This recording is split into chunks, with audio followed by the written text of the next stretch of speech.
अब लोगों के कान खड़े हुए, यार जूता क्यों मारा जा रहा, कितना बढ़िया करतब दिखाया। तो हारून रशीद बादशाह ने कहा कि इस जवान को देखो, बेकार काम में इसने अपनी जवानी बर्बाद कर दी, करतब दिखा करके भीख मांग रहा है। अगर इल्म और हुनर के पीछे अपनी जवानी को लगाता तो कहां से कहां पहुंच जाता। भीख देने वाला होता, भीख मांगने वाला भी होता। हाथ उठाइए, वादा कीजिए नौकरी नहीं मिलेगी तो पढ़ाएंगे नहीं। हाथ उठाइए इंशाअल्लाह। मेरे बच्चे तेरे अंजाम से जी डरता है, तेरी दुश्मन ही ना साबित हो जवानी तेरी। मेरे बच्चे तेरे अंजाम से जी डरता है, तेरी दुश्मन ही ना साबित हो जवानी तेरी।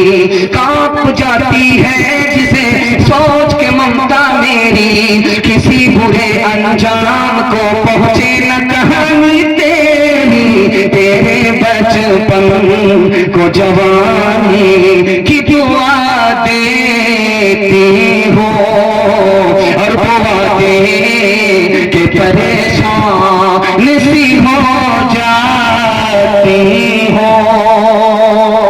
जवान बड़ी तादाद में नजर आ रहे हैं, बूढ़े कम है, जवान ज्यादा है। मैं इन जवानों के वास्ते दुआ करता हूँ, अल्लाह इनको दीन दुनिया चौगनी तरक्की से माला माल फरमाए। हमारे जवान सुनने के लिए तैयार, जोश के साथ हाथ उठा दीजिए इंशाअल्लाह। बूढ़े लोग गलती से आप लोगों को यहाँ कोई चांस मिलने वाला नहीं, सीधा जन्नत में जाएंगे। जवान होंगे, हूर से आपका निकाह जरूर होगा, लेकिन लाख हम दुआ करेंगे आपकी जवानी लौट करके आने वाली। जवानों के हवाले से पैगाम जरा ध्यान से इसको सुनिएगा। माल बढ़ करके है या इंसान की जिंदगी और वक्त बढ़ करके? तो लिखा कि पैसा जब जाता है तो वापस आ जाता है, लेकिन जब वक्त वापस जाता है तो कभी वापस नहीं होता। पैसा से बढ़ करके भी इंसान की जिंदगी है। 4 चीज जाने के बाद कभी वापस नहीं लौटती।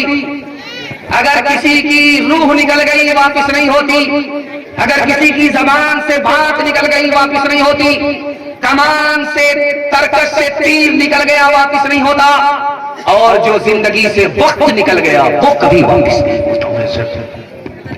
ये पूरा मजमा इतना बैठा हुआ है, इसमें मैं बताने के लिए जा रहा हूं कि नौजवान कौन है, जवान कौन है, अधेड़ कौन है, बूढ़ा कौन। इसमें जो 30 साल का है वो नौजवान है, और जो इसमें 40 साल का है वो नौजवान नहीं है, जवान है। इसमें जो 50 साल का है वो नौजवान भी नहीं है, जवान भी नहीं है, अधेड़ है।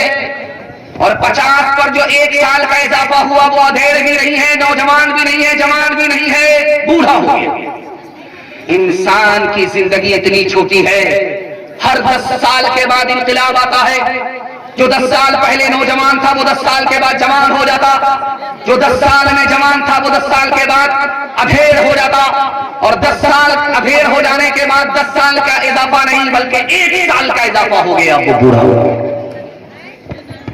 एक बहिरा आदमी बीमार की खैरियत लेने के लिए गया। बहिरा को तो सुनाई देता नहीं, उसने बीमार से पूछा क्या हाल है, तो बीमार खिसिया करके बोला मर रहा हूं। सुभान अल्लाह, मुबारक।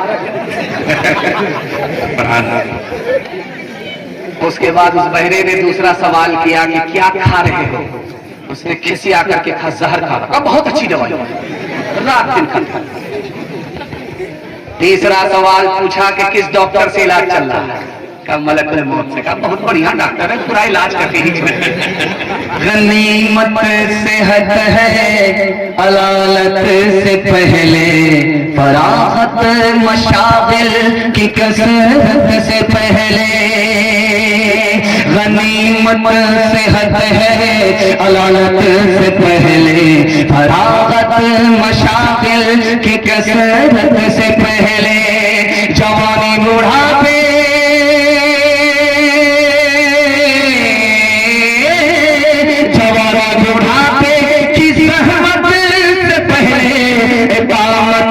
मुसाफिर की रहलत से पहले, फकीरी से पहले गनीमत है दौलत, फकीरी से पहले गनीमत है दौलत। जो करना है कर ले, बहुत कम है मोहलत, फकीरी से पहले गनीमत है मोहलत, जो करना है कर ले, बहुत कम है मोहलत। तीसरा पैगाम निकल गया। आप कैसे तरक्की करेंगे? आप कभी गरीब नहीं रहेंगे। मसले रसूल पर बैठ करके मैं गारंटी लेता हूं, और कभी मैं झूठा हो गया तो आप मेरा गिरबान पकड़ सकते हैं। तजर्बा करके देख लीजिए। आपको दो ही काम करना है, डायरी पर नहीं, दिल की डायरी पर नोट कीजिए। आप हमेशा मालदार रहेंगे, कभी गरीब नहीं रहेंगे। दुनिया आपके पीछे होगी, दुनिया आपको पीछे नहीं कर सकती। आपको पहला काम क्या करना है? हलाल कमाना है। दूसरा काम हिसाब से खर्च करना है। आप सिर्फ दो काम मेरे वादे से आप करके दिखाइए, 1 साल में अल्लाह आपको 10 साल के बराबर तरक्की देगा। आप लाखपति होंगे, अल्लाह करोड़पति बना देगा। अगर करोड़पति होंगे तो अल्लाह आपको अरबपति बना देगा।